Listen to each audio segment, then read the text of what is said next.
Héctor Contreras, qué gusto saludarte, mi estimadísimo. ¿Cómo ves? ¿Ha habido un cambio en cuanto a justicia laboral se refiere? Se saludamos Priscila Cárdenas y tu servidor. Bienvenido. Gracias, Luis. Te escucho un poco lejos, pero muchas A ver, gracias y permíteme, ahí estamos. ya, ahí ¿Me escuchas está, mejor? ahí Ahí estamos. está. Sí, Gracias. ahí estamos. Me decías, no te escuché, perdón. ¿Cuál es tu valoración de los centros de justicia? Es decir, aunque apenas el 3 de octubre acaban de arrancar, hay que decirlo, es prematuro, pero no sé cuáles, ustedes como abogados siempre traen una valoración importante que uno no ve por Sí, su especialidad. Ciertamente, pues Olga Armida por algo no está allá al frente, ¿no? Por los resultados no fueron buenos, obvio. Es decir, al margen de que cada dependencia, cada cambio tiene un motivo diferente, pero siempre se estuvo muy cuestionado la Secretaría del Trabajo en este primer año con el actual gobierno, Héctor. sí, efectivamente. Fíjate, buenos días, Luis Alberto. Muchas gracias por la oportunidad y volver a estar presente en tu programa. Fíjate que esta reforma de carácter constitucional y legal que viene a incidir en el nuevo procedimiento en materia laboral es una reforma extraordinaria, es una reforma que pudiéramos decir que se integra a la columna vertebral del sistema jurídico nacional. ¿Por qué? Porque las juntas de conciliación y arbitraje que nosotros tradicional conocíamos, que está integrada por un representante del trabajo, por un representante del capital y por el presidente de la Junta, a partir del día 3 de octubre cierran sus puertas a la recepción de demandas para que dé inicio el nuevo sistema en justicia laboral en esa misma fecha, 3 de octubre, con la gran diferencia de que las juntas de conciliación y arbitraje, de que ahora se constituyen en tribunales del trabajo de pleno derecho, dependiendo en materia, dependiendo del Poder Judicial, ya sea del Poder Judicial Federal, se crean los juzgados de distrito de materia laboral, o bien del Poder Judicial del Estado de Sonora o la entidad federativa que corresponda, y se crean los tribunales de justicia del fuero común, por decirlo de alguna manera.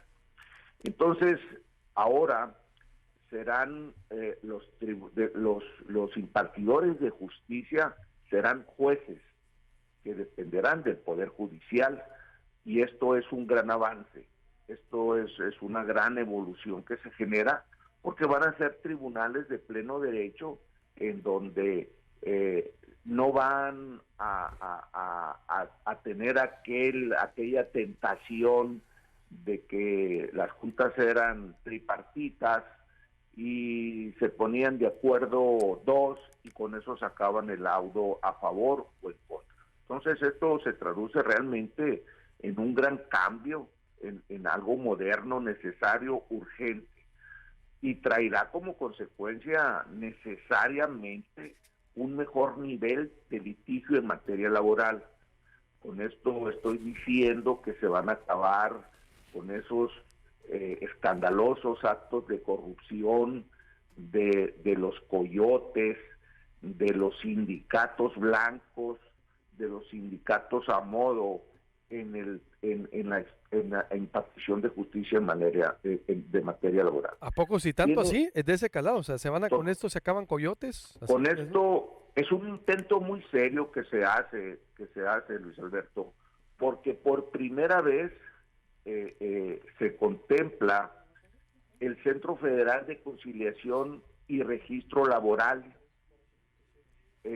En esta instancia se van a ventilar todas las cuestiones colectivas relacionadas con contratos, con registros, con recuentos, y el trabajador, el obrero, tiene plena libertad de pertenecer o no pertenecer a un sindicato y no es motivo de ningún problema de carácter laboral. Pero lo más importante, Luis Alberto, cuentan con el voto con el voto efectivo, directo y de manera secreta. En las determinaciones sindicales o acuerdos contractuales que se tengan, lo cual era un mito y era una cuestión únicamente formal. Hoy el trabajador tiene todo el derecho y tiene el voto directo para intervenir en todas las cuestiones sindicales. Sí se prohíben las votaciones a mano levantada y se prohíben las votaciones mediante representantes o delegados. Es decir, hoy el trabajador sabe a qué sindicato pertenece, cuál es el contrato colectivo que se firme, cuáles son los alcances, cuáles son sus derechos, cuáles son sus obligaciones.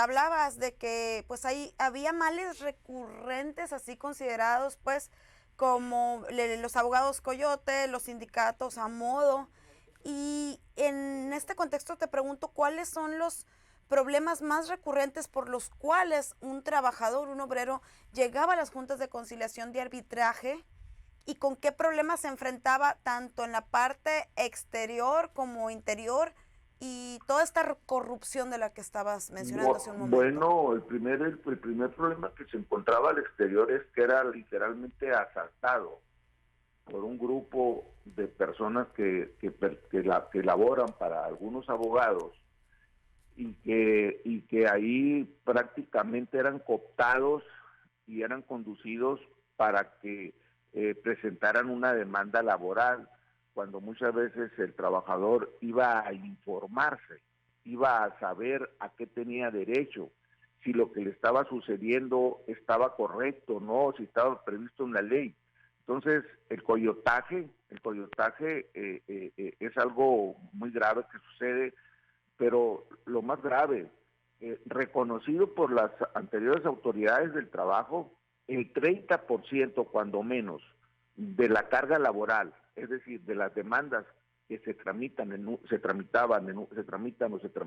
junta de conciliación de arbitraje, eran demandas apócrifas, eran demandas falsas, eran demandas inciertas.